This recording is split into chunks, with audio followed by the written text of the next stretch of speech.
And welcome to all of you all for being in this space. I know it was not easy for you to be here, and I most certainly appreciate you spending this time with me. And so, as introduced, I'm DeJunne Jackson, DeJunne Clark Jackson, and I am the founder of Learning Fundamentals Educational Therapy and Consulting. But I also have the pleasure of serving as the Vice President of Program Development for the Center for Literacy and Learning, formerly the Center for Development and Learning, out of Louisiana. I am also in the role of president of the Reading League chapter here in Louisiana, as well as serving as state lead for Decoding Dyslexia in our Louisiana chapter. Obviously, I have quite a bit to do. So I am so honored to be in this space. And so we'll jump right into this session as dyslexia advocacy and parents really understanding, or having the educators understand that parents should be partners in this process. What we do know is that oftentimes schools, teachers, and parents have sort of the unfortunate experience of having a front row seat, if you will, to the reading struggles of students. But those experiences as individuals could be very different than looking at them collectively. If we only examine it in isolation, we're likely to miss those key opportunities for creating a collective understanding. So we have to hear and assemble those experiences to really see the larger picture. And each of the stakeholders play a very vital role in the discovery, the identification, the remediation, the intervention, all those stages of literacy development. And so parent advocacy is very critical, and schools can curate relationships that ensure that a collaborative partnership where the best decisions are provided using evidence-based reading instruction, and that those things are made in that space. So during our time together, we'll have some goals, I guess, some outcomes for following this presentation. I really want you guys to understand how you can work to empower the parents of struggling readers so that they can be a vital part of the decision-making process based on all the information that they can attain through this process. And really, at the end of the day, equipping students with what it is they need in terms of that dyslexia education and instruction, and even those therapy practices to be able to be successful. And then, of course, supporting stakeholders, and every one of us, right, is a stakeholder in being able to provide the appropriate tools and information that they need to be able to support students who are struggling. Now, what if I told you that there was a way that you could prevent reading failures, that you could assist in helping to close the academic learning gaps and actually change the trajectory of students and their lives, their outcomes, their success stories? I'm sure I would have your attention. You're probably thinking, like, where do I sign up? Call, put me in there, coach. But there is an answer. Like, you have the power and the ability to do this. And it first starts, obviously, with knowing that instruction that is needed based on the science of reading. And educators are working tirelessly. Parents are advocating for their children. And there are some families that aren't even sure, where to start that support for their reader. But we can work together, and we can do this to change our students' outcomes. And like I always say, we can work smarter, not harder, to give our students the best chance for literacy success. So it would be fair to say that all students should be taught to read, right? We talk about the right to read, but reading is a right that's afforded to them as just humans, right?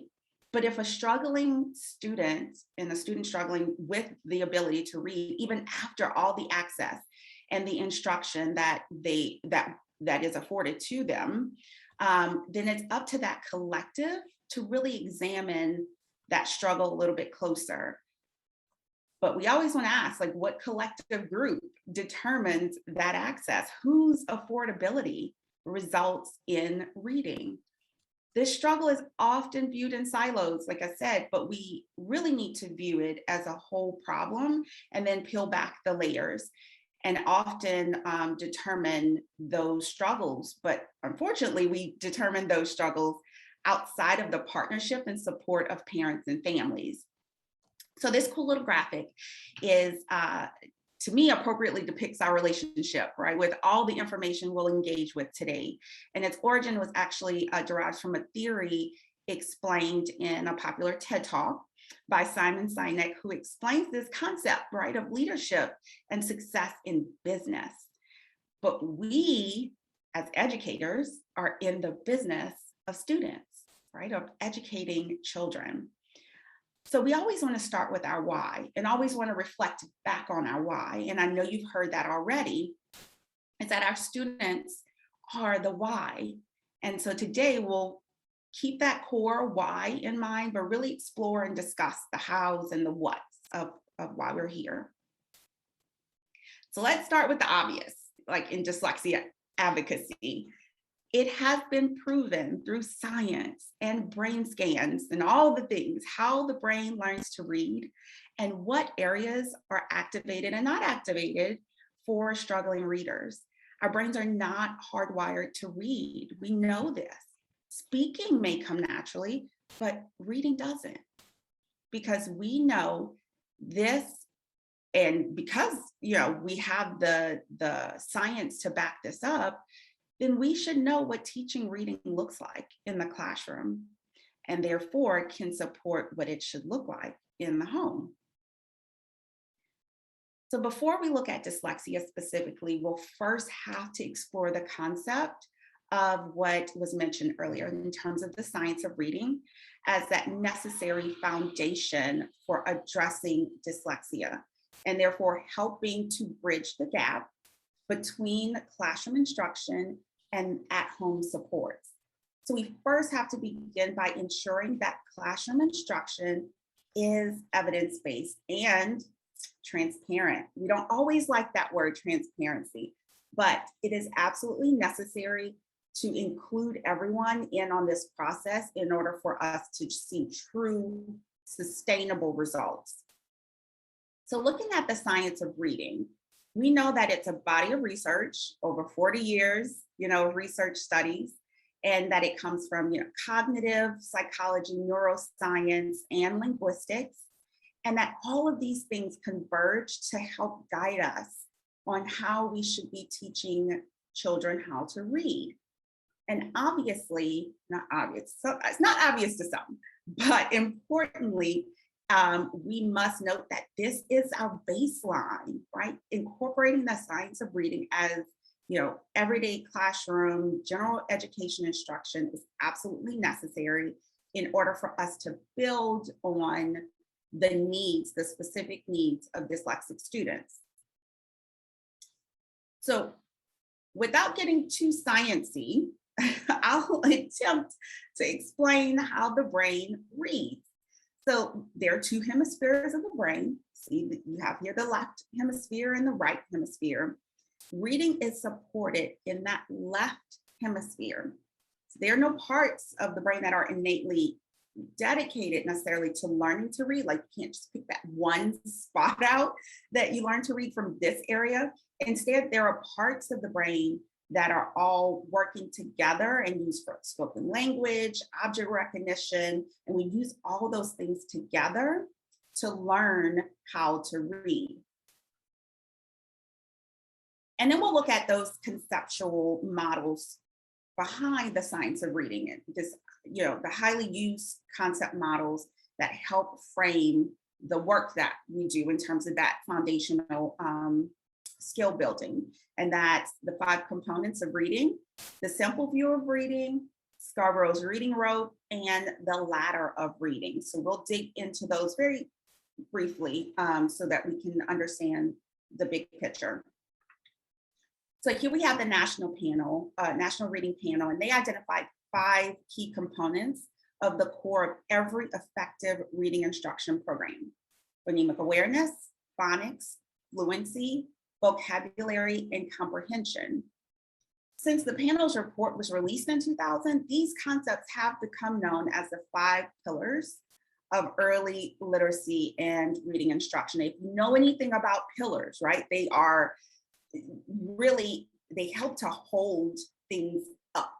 And so we have to be able to ground ourselves in these 5 components to be able to build on the specific needs of students with who are struggling. And then here we have the simple view of reading. Now so we'll talk about the simple view in isolation. So we know we have printed word recognition plus language comprehension or vocabulary equals your comprehension. And so we know that if we take those 5 components of reading and we overlay it with the simple view of reading, it really helps to demonstrate that alignment and the cohesiveness of these conceptual models, right? Not to be used or viewed in isolation. You're not going to teach the simple view of reading in absence of the 5 components or vice versa. You really they work very seamlessly together in order to build sort of this beautiful picture of how we should address students' reading needs. But the reading rope, our favorite, it's over, I think at this point it's almost 30 years old, by Hollis Scarborough, who created the famous reading rope, but she did so actually to be able to speak to those stakeholders, to use it as a tool to have clear communication, to discuss with parents, stakeholders, and educators. And it dates back to lectures on parents, or for the parents, on the complexities involved in learning to read. And she said this visual metaphor was easy. I mean, it was easily translatable to be able to talk to every participant. And you didn't have to be a researcher to understand the depth of reading. And originally she spoke of the skilled reading as resembling sort of these strands, and that's where this rope comes from. And she explains that this process, which is truly important to understand, it does not happen overnight. It requires instruction and practice over time. It has to be that all of these things come together. And then the final part that we need to keep at forefront of mind is the structured literacy, the ladder of reading. It's an instructional approach to teaching students to read. It is the how and the what that encompasses all of the elements of the research that we know as the science of reading. And to put more simply, it's the need, right? The exact, explicit, systematic instruction in English language. So research has shown that it is effective for all students. And it's absolutely essential for students with dyslexia. It's a non-negotiable. A portion of students will obviously learn to read with ease. But if you look at this, it's not the majority of students. The majority of students need code-based explicit instruction. And that is where we should meet students.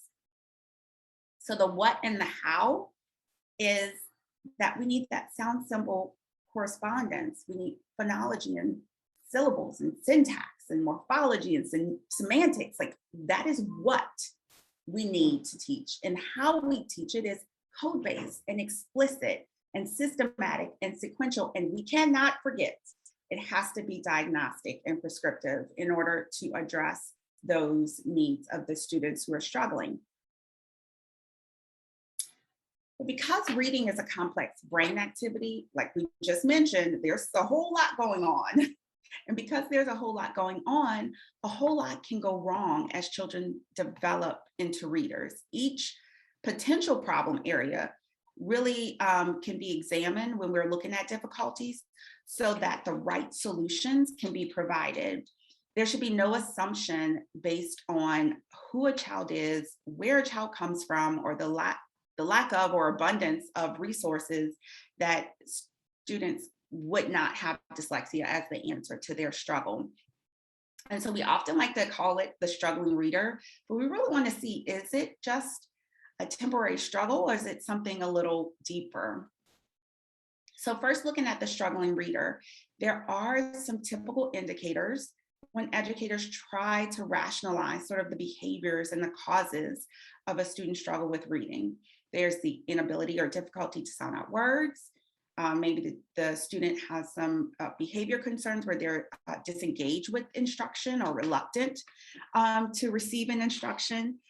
Listening comprehension more often exceeds the reading comprehension. But maybe there is, the explanation is that the student just lacks motivation, or because they excel in other areas and not this one, it's probably just a fluke. And then the one that I love is that their environment, right, that they come from doesn't lend itself to them being a good reader. So those at-risk categories, they're supposed to struggle, right? These are all explanations that have at one point or another been used as common trends of and reasons behind a student's struggle to read. But looking at dyslexia through how it's defined, most are defined with a phonological component as a deficit or processing disorder. And some also note that it's unexpected and that it affects multiple areas of functioning, including reading, writing, speaking, and spelling. And as you can see, it can certainly be overwhelming when looking at all the different definitions, especially when trying to advocate and create awareness as an educator, much less as a parent with no background in education. So how can we tell the difference between your struggling reader and a student with dyslexia? Well, here are some of the common signs of both. As you can see, those on the struggling reader side look very familiar to the dyslexia explanation, and those on the dyslexia side very much so mirror those that are on the struggling reader side. Yes, it is difficult to recognize the difference, and it should always boil down to one thing, which we alluded to earlier, and that's neurology. It is a function of our neurological process that is what a dyslexic student functions in. Now, we obviously can't go to the doctor and order a dyslexia brain scan or anything, but if there has been every effort to educate a student with all the things teachers know how to do with instruction based on the science of reading, then we should absolutely look at dyslexia as an explanation. And then if students aren't receiving that instruction, then that's where we start. We start with that change. And so there's a quote that I love and often reference and have it up in every office that I have. It's a great way to look at dyslexia. And it's a quote that's offered by the late Margaret Bird Rawson. And it says that dyslexia, when framing dyslexia, that the differences are personal, the diagnosis is clinical, the treatment is educational, and the understanding is scientific. So if that if that blurred the lines for you, it definitely could. It just means that we can't take it at face value. We have to dig a little deeper because it can look differently in different students. So remember that the brain image that we looked at earlier on how we learn to read using that left hemisphere of the brain. Well, here's a little image that looks a little closer at that brain image. But don't worry, there won't be a test at the end, and I won't ask you to name the parts of the brain. Instead, pay really close attention to the functioning or lack of functioning of a student with dyslexia and their brain and how it functions. Which parts are not being activated? Analyzing new words, spelling, pronunciation, and meaning, they're all impacted. And so those are the areas that we need to hone in on when we talk about remediation. Like many disorders, dyslexia runs on a continuum.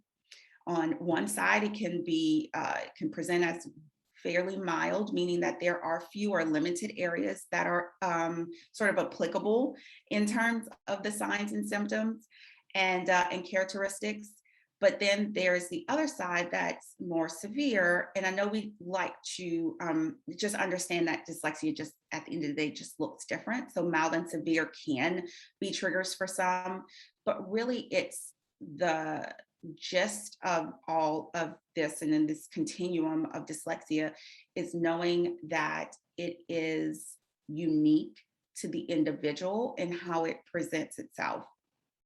Not all dyslexics present the same. There is even diversity within the diagnosis, and we can't give students sort of an off-the-shelf, ready-made solution, but we can have guidance on how to assist. But we can't address dyslexia without addressing diversity in dyslexia and dyslexia practices, as alluded to earlier. Much like the science of reading, diversity is not and should not just be a buzzword. It should be something that has purpose and meaning. And so there is a need for equity even within this diverse population.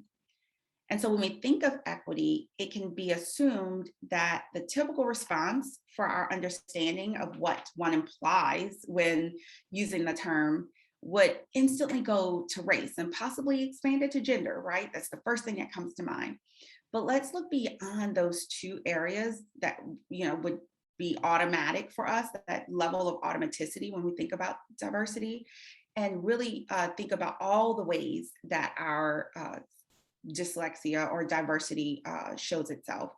There can be differences and similarities among people. There can be differences in sort of the function and process. And it's about the mixture or the mix of differences. And all of these areas, ethnicity, culture, experience, physical abilities, personality, socioeconomic status, sexual orientation, gender, race, religion, all of these things a dyslexic person, student can present themselves even with identifying with these groups of diverse categories. Let's look at the narrative form of the definition of diversity. This was taken from Inclusion Solution. So diversity is a collective mixture characterized by similarities and differences. It can refer to people, organizations, systems, etc. As a consequence, diversity can be defined as or limited to any dimensions such as workforce diversity or functional diversity. Now look at the bold words. I believe that these are real standout words that help summarize sort of this definition and concept of diversity. And it's the mixture, the similarities, the differences, the people, and the function. This sounds about right as we dig into what dyslexia, how it presents itself, what it looks like, and sort of the diverse nature of each person who has that struggle. So as we continue to center the conversation around reading acquisition and the challenges that one faces, let's quickly look at some of the early indicators of dyslexia. So now here's a disclaimer, this is not an exhaustive list. It is, though, a reference point and a baseline for being able to sort of match this list with those who you come in contact with. Like, imagine who were those students who had these early indicators and not necessarily have the diagnosis of dyslexia. So they are sort of compartmentalized into grade bands, but knowing that they're sort of building blocks, like they build on the previous one. When you go to sixth grade, that doesn't mean that those signs or indicators in pre-K and first grade just disappear. They just add to it and they sort of manifest differently as the expectations of those grade bands move forward. So we're looking at mispronouncing words, trouble naming familiar objects, difficulty rhyming, late talker. In grades 1 to 5, we're having problems decoding and substituting words when you're reading aloud and omitting sounds. And really, as you begin to have, depth of conversation, you struggle with that word retrieval and rapid naming. And then, of course, as we get into those adolescents, just avoid reading altogether, or the reading is slow and labored, identifying words incorrectly, or having the opportunity to answer questions better when read aloud. And so those are some indicators and signs that we need to look at things a little deeper. Here's a list of secondary consequences of dyslexia and the diagnosed struggle. Now, again, that doesn't mean that when someone presents with these items that it automatically equates to a student's dyslexic struggle. But what we do want to do is to be able to not automatically associate that with in isolation, those social, emotional, and behavioral contexts, that we want to be able to put some academic struggles with that and really think in terms of, could this be the reason behind how the student presents? So in a social setting, the student may not be able to get like a joke, right? And they have trouble connecting with folks, trouble finding the right words, missing social cues, trouble text messaging. Okay, because everybody has a cell phone, right? And so having that sort of that disconnect in communication through text, and then remembering things incorrectly. And on the emotional side, it's that anxiety, that stress, that anger. Remember we talked about avoidance on the behavioral side? Yes, all of those things can build up to that avoidance and resistance. And then just simply isolating yourself or acting out. Some retreat and some act out. Again, that's that individual that dictates how it presents itself. Now, sometimes dyslexic students find school less than an encouraging place to spend their time, if you can imagine. Many low-performing students act out and exhibit behaviors that are a direct correlation with the challenges they are facing to do the very basic thing in life, and that's read. And for this reason, our classrooms must become inviting places for students to participate. When someone is tasked with the responsibility of identifying students that are dyslexic or are not looking through a lens, an open lens or a lens of equity, those differently able students are often seen as problem children with behavioral issues unrelated to instruction. And this is a clear area that we can get educators to really look at the bias that goes into those children being labeled problem children, and engage parents in helping to identify the difference. Another way of how we can look at how bias presents itself in those preconceived ideas is about who qualifies to carry the honor of the diagnosis of dyslexia. And some of that can be found within these myths. So let's take a second to review the myths that are often perpetrated on, or perpetuated rather, on those students or identifying students with dyslexia. And I'll practice my wait time.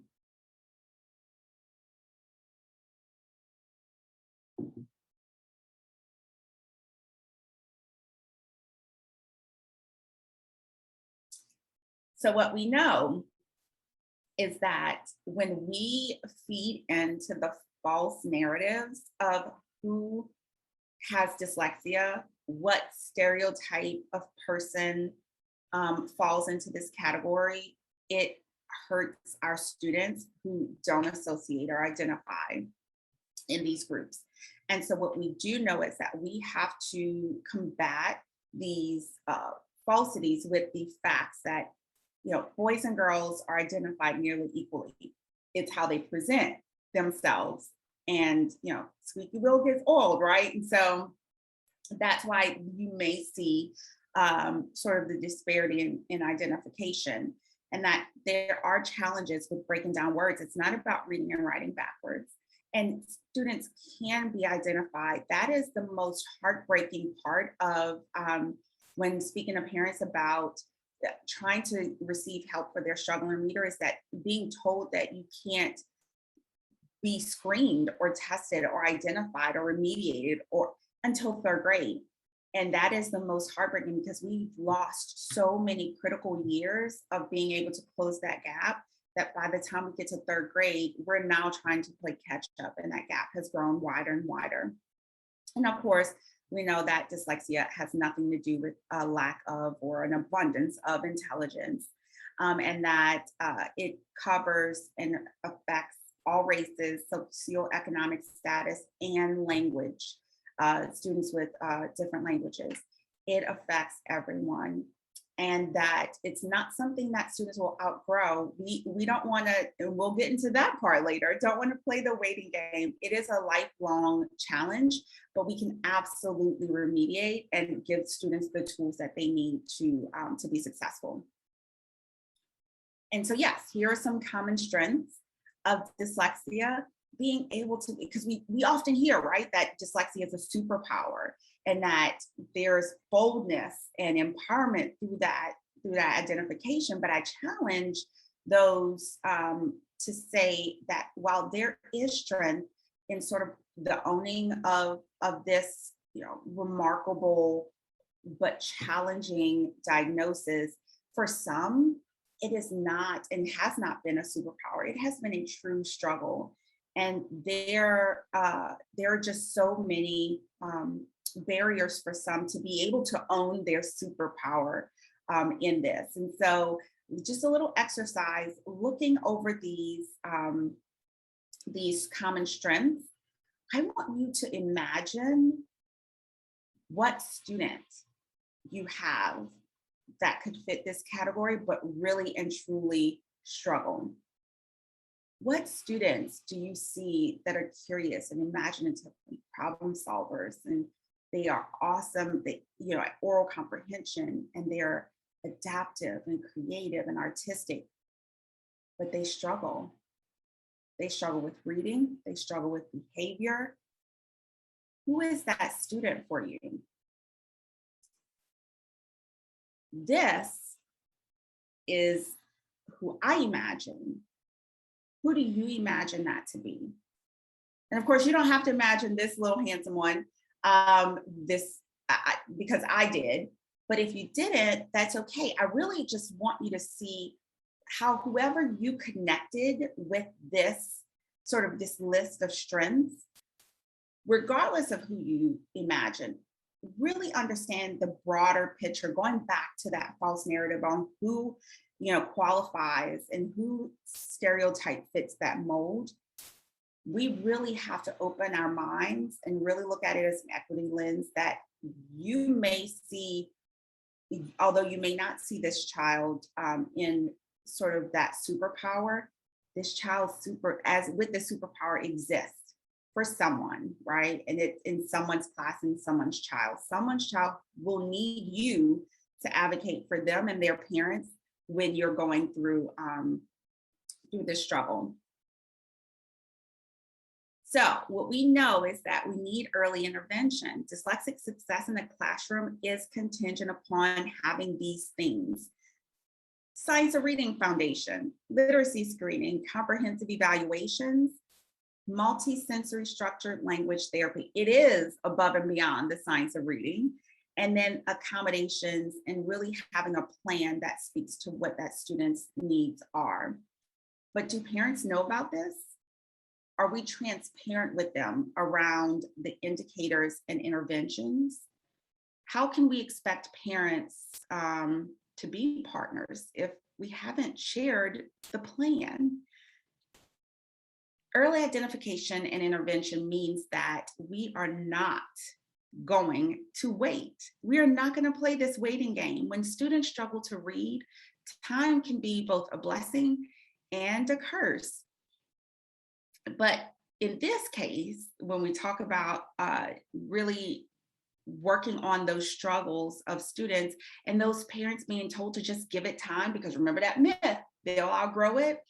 It is not what we will concede to, this method of waiting for intervention as a response to a student struggle. So this is the Matthew effect, and it shows us that the longer we wait, the more likely the achievement gap widens for those who are good readers versus those who are struggling readers. And it's based on a notion that the rich get richer, right, concept. And so as time passes, good readers get to be great readers, but poor readers continue to struggle. So again, waiting is not an option, but with the lens of equity and accessing among access among those diverse populations, being told though to wait often affects a certain population of students because of those preconceived notions or those myths versus the facts.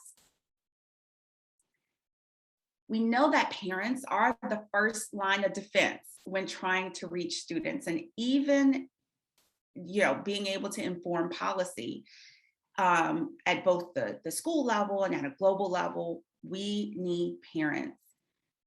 But are we engaging them in the education process? Empowering parents through transparent practices can be beneficial to the educator and the student. So let's look at some ways we can utilize parents in the education space. At home, children with dyslexia need just as much support as they do in school. So while the student or the supports may not be instructional at home, they should absolutely be intentional to that student's needs. One of the most important things a parent can do is to first educate themselves, right? As you know, education brings a level of empowerment to parents that will allow them to make the best decisions for and along with their children. But have you ever been in a space you didn't recognize the language being spoken? If you travel abroad and you didn't really study really well in that class or take that online course to know what's being said around you? I know I have. And if the parents of your students are non-educators, they probably feel the same way all the time. EduSpeak, right? We all know it. It's the language of those from the education world. Well, we always are speaking in acronyms, swiftly rattling off all those highly used alphabets and rolling through all the processes and concluding with that ultimate question right at the end of a meeting to parents. Do you have any questions? Yep, I'm sure that parent did have questions or does have questions and has all the questions, but doesn't want to be the one to pose those questions, and possibly because they're overwhelmed, confused, embarrassed by what just happened around them. They're completely lost. But we keep moving and we keep it rolling because we have to cycle parents out of these meetings, right? While this may be your native language as a professional in this space, this is not likely what your parents are used to. So while all the people around them are talking about and saying the things that they're familiar with, parents are very unfamiliar. And this is probably what their brains look like, trying to process all of the things that you just threw at them. And it doesn't even scratch the surface, right, of all the things that we throw out most of the times. Yeah, ESSA and IDEA and IEP and IAP and EOI and Tier 1. Look, I'm even overwhelmed right now. So here is where you all support parents in understanding. And it's pretty simple. Slow down and offer a depth of explanation. Simply just communicating with parents is not what is needed. Effectively communicating in a way that provides a level of understanding that allows parents to adequately and appropriately respond to that most infamous question at the end of a meeting is the most ideal. Now, I know I'm going to hurt some feelings with this one, but I'm ready. Parent involvement or parent engagement. These two are not the same. We want parents involved, right? Because that's the movement, parent involvement. But the problem is we want them involved on our own terms, on our terms. We want them to show up for PTA meetings and bake sales and class parties and teacher appreciation, school upgrades and field trips and chaperoning and fundraisers and school events. That's the fun stuff, right? We need them to be involved in those ways. And those are great ways to foster parent involvement, and should absolutely be the things that we embody as school communities, because we want to have parents involved. But what we really should be asking is, how engaged are parents, and in what capacity are they engaged? Are they doing things for us or with us? For their children or with their children? It is, and it should be, most certainly a partnership, which could result in authentic engagement on all fronts.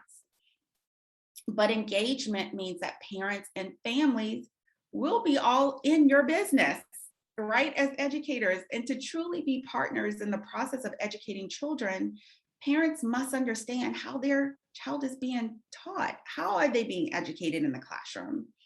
And that may mean that they actually have an opinion about what is best for their students, and all students for that matter.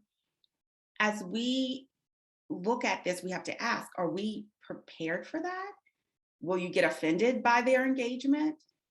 Really think about this and determine if you have family engagement or involvement, or both.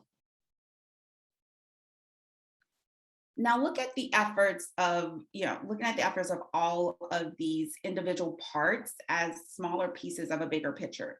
Each person at the table of discussion around dyslexia or struggling reader should have valuable information to offer. But unfortunately, there are times when the left hand doesn't know what the right hand is doing, so to speak, when it comes to in-school and in-home support. So I like to call this process like collective bargaining agreement. And so if we look at our friend Webster, collective bargaining is defined as a process of negotiation between parties aimed at agreements, and is based upon individual rights of those parties. Sort of a coming together and a meeting in the middle, right? And it looks to seek balance. But why do we need to balance? Why are we having to negotiate? As parents, as educators, that's not sort of a space we want to sit in, because each side wants what they want, right? Because both sides are right. What we know is that the students' needs and the school's resources don't always align for various reasons. Here's where you can give support to families when helping them to negotiate the process, right? This is not an opportunity to give any person, agency, or stakeholder a pass at providing the appropriate instruction, or excuse them for giving evidence or for not giving evidence-based interventions that students we know are entitled to.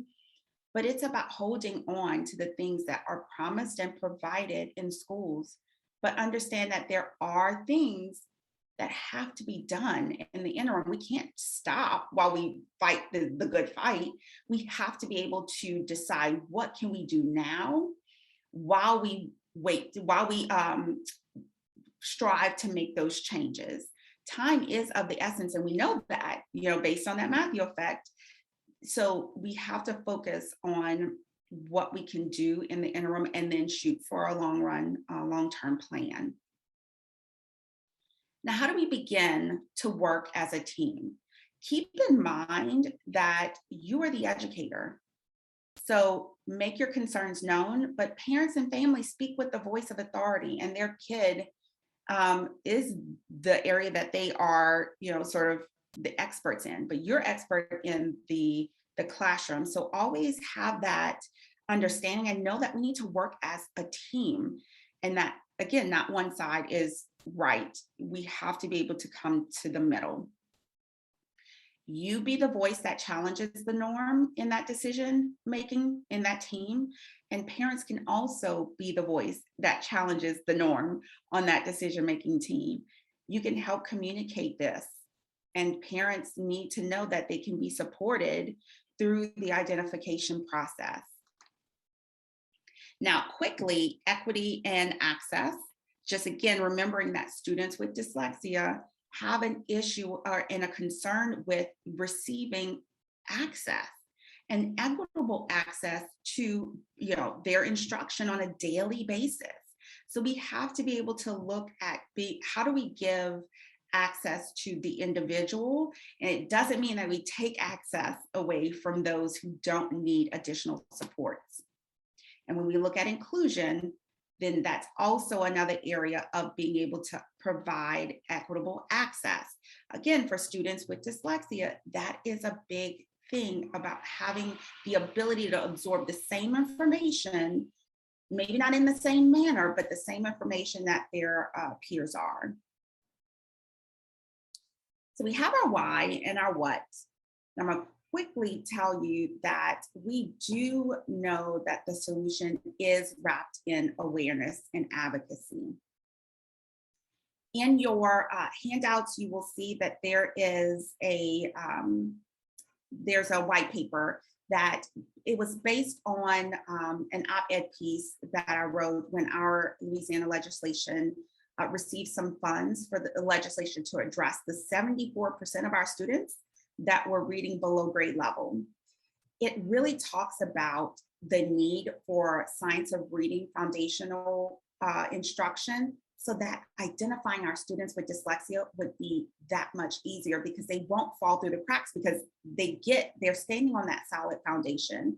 So when you do have time, I implore you to read through that, because it does speak from the voice of a parent and from an educator standpoint, and that we need answers for our students, and we know we have the answers.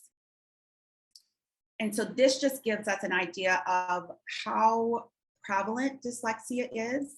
And I know there's some debate on the ranges from anywhere from 5% as high as 20%, but the reality is it exists. So we have to look at that as an option. So when we do the work, the results are lifelong learning success, right? And their quality reading experiences are at the core of our values. And so this is what I think in terms of how do we bridge that gap in student success when it comes to reading. You'll notice that a lot of what we've been talking about intertwines support and advocacy, and awareness and advocacy. And I believe that those things are not mutually exclusive. They're one. You can't have one without the other.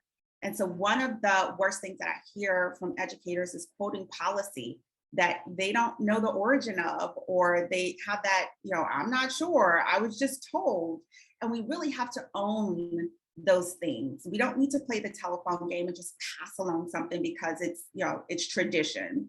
We really need to understand the components and really carry out the mission of advocacy.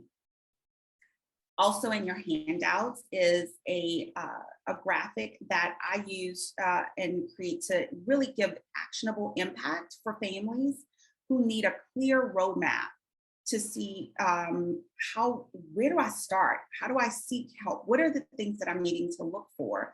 We can offer them that, at least that. Better yet, we can offer them more than that.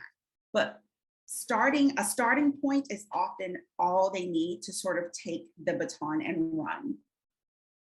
So as we come to a close on our time, here's how you can apply parent partnership in your classroom and school practices. Educate parents, communicate regularly, and collaborate on what solutions that we can come out with. It is incumbent upon us to be able to support families through a student struggle, because we're there to teach our students. Here's one of my favorite myths to bust that wasn't on that chart earlier, but it's reading to kids has many benefits. Teaching them to read is not one of them. It not only creates a misunderstanding of how students learn to read, but where they learn to read. There are a number of parents being told to just read more to their struggling reader, like reading happens by osmosis or something. If it does, let me know. But we really have to understand who is tasked with the mechanics of teaching reading and stay in that space, and then help parents understand how to support their students through that, because it often is a misinterpretation.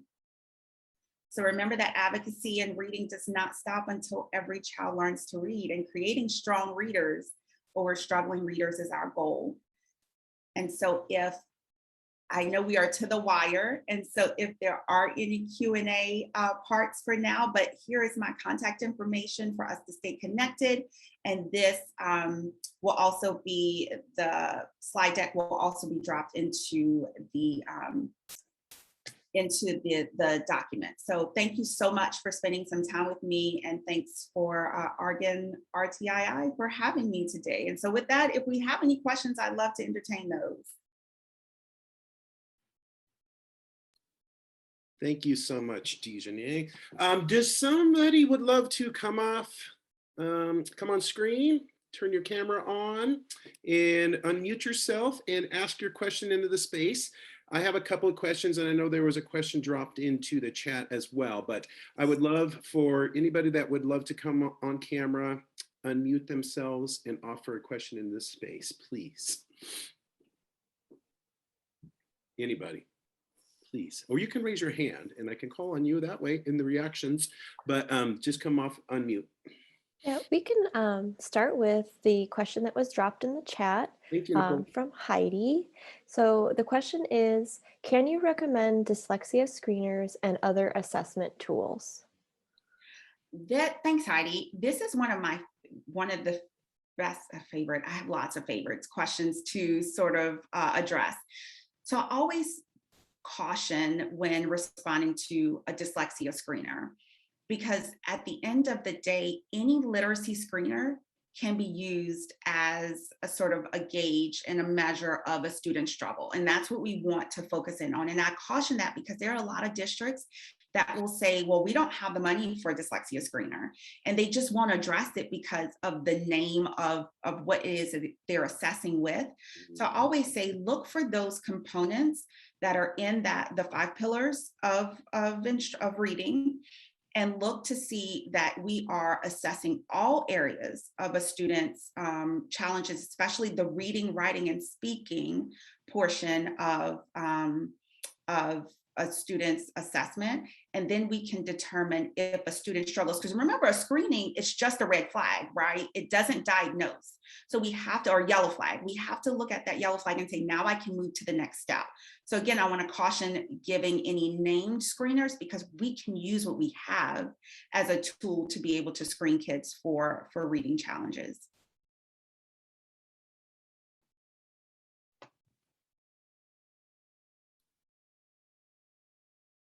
Does anybody else have a question at this time for DeJunne?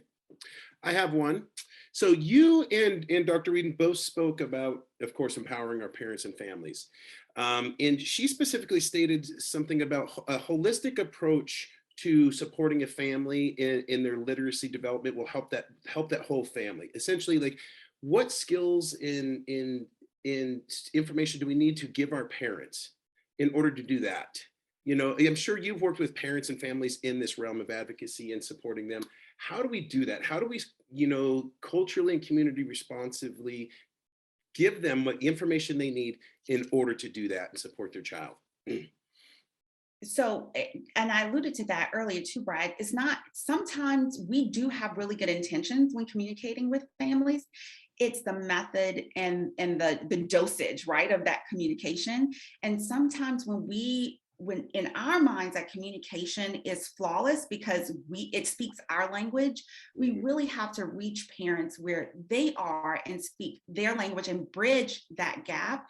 And so if I'm sending home something that's laced with education jargon, and then I don't get a response, then I need to be reflective on why I'm not reaching my parents. And oftentimes parents are educators and school leaders will say, well, we sent that out. We sent that notice, we sent the results. And that part, and I'm always going to go down a rabbit hole, FYI, but that part of giving parents the results of a student's assessments, it's not enough. Giving me numbers on a page has no meaning. If you don't give me the interpretation of those numbers, if you don't tell me the consequences of the assessment numbers and that interpretation, then it has no meaning. I don't know what to do with it. And so I think when we talk about a holistic approach to reaching parents, it's really about speaking the language and giving parents information in digestible chunks that they can then absorb and decide what to do next. And sometimes we need to guide parents on what are all the options. We expect them to know and just say, well, I've given you the information. Now it's on you to make the next step. It's not dating. We need to understand that it's a partnership, that I'm not going to, say, well, I gave you my number. Now you got to call me.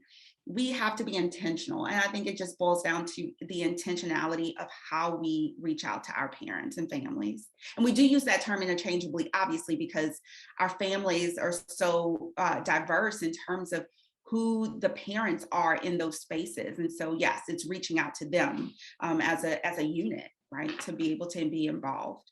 Absolutely. Thank you so much. Yeah. And it's this understanding too, I think, of like, a school needs to be able to communicate to families, and all families, like, this is how we're going to teach your child to read, and this is what we're going to do when they struggle, be able to communicate that, and the parent to be able to understand that. And if that's not working, then there's big problems, big gaps there. So just like we teach our kids explicit and systematic, we have to be able to communicate with our parents explicitly. Like, walk me through it. Tell me what it looks like. Paint the picture. And that's where we need to then, that whole concept of stopping, stepping back, slowing down, and explaining. Absolutely. Thank you.